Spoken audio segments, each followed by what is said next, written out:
আয়োজিত আজকের এই উঠান বৈঠকে প্রিয় এলাকার মানুষ যাদের হাত ধরে আমি নাজমা আমার রাজনীতি শুরু হয়েছিল এই ঠ্যাঙ্গামারা গ্রামের মানুষগুলির হাত ধরে আমি যখন প্রথম রাজনীতি শুরু করি এই ঠ্যাঙ্গামারার মানুষগুলো আমাকে সার্বিক সহযোগিতা করেছিল। আমাকে সর্বোচ্চ ভোট দিয়ে আমাকে বকুল ইউনিয়ন পরিষদের ইউপি সদস্য নির্বাচিত করেছিলেন। এই ঠ্যাঙ্গামারা গ্রামের মানুষের প্রতি আমি আমার ব্যক্তিগত পক্ষ থেকে আমি তাদের প্রতি কৃতজ্ঞতা জানাচ্ছি। তো নিশিন্দারা ইউনিয়নের এই 9 নম্বর এবং 8 নম্বর ওয়ার্ড, বিশেষ করে ঠ্যাঙ্গামারা, এটি কিন্তু একটি ঐতিহ্যবাহী ওয়ার্ড। তখন আমার নামে যখন একের পর একাধিক যখন মামলা হয়েছে তখন কিন্তু আমি যেমন জানছি আপনারাও কিন্তু জানেন যে এই নাজমা আপার নামে মামলা হয়ে গেল। আমার অপরাধ কি ছিল? আমার অপরাধ ছিল আপনাদের ভোটের অধিকার ফিরিয়ে দেওয়ার আন্দোলনে আমি নেতৃত্ব দিছি। আমি কি করছি? ধরেন হরতাল হয়েছে, সেই হরতালের পক্ষে আমি মিছিল করছি। আমি কি হয়েছে?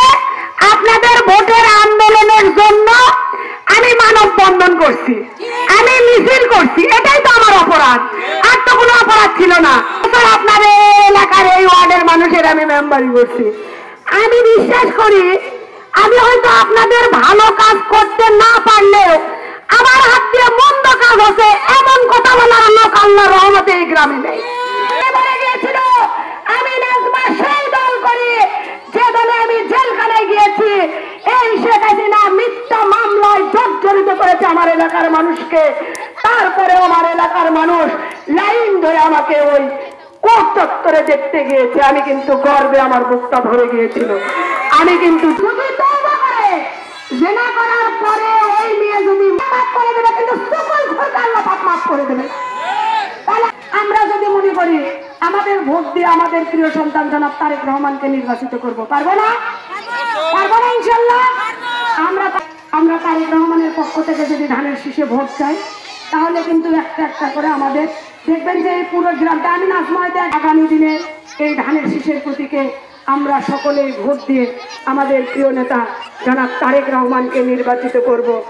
এই আশা এই প্রত্যাশা রেখে পরিশেষে আমার প্রিয় নেত্রী দেশনেত্রী বেগম খালেদা জিয়ার জন্য দোয়া চেয়ে, আমাদের প্রিয় সন্তান জনাব তারেক রহমানের জন্য দোয়া চেয়ে দীর্ঘায়ু কামনা করে আমার বক্তব্য শেষ করলাম। সবাইকে ধন্যবাদ। শহীদ জিয়া আমার হোক, দেশনেত্রী বেগম খালেদা জিয়া জিন্দাবাদ, তারেক রহমান জিন্দাবাদ। ধন্যবাদ সকলকে। আসসালামু আলাইকুম।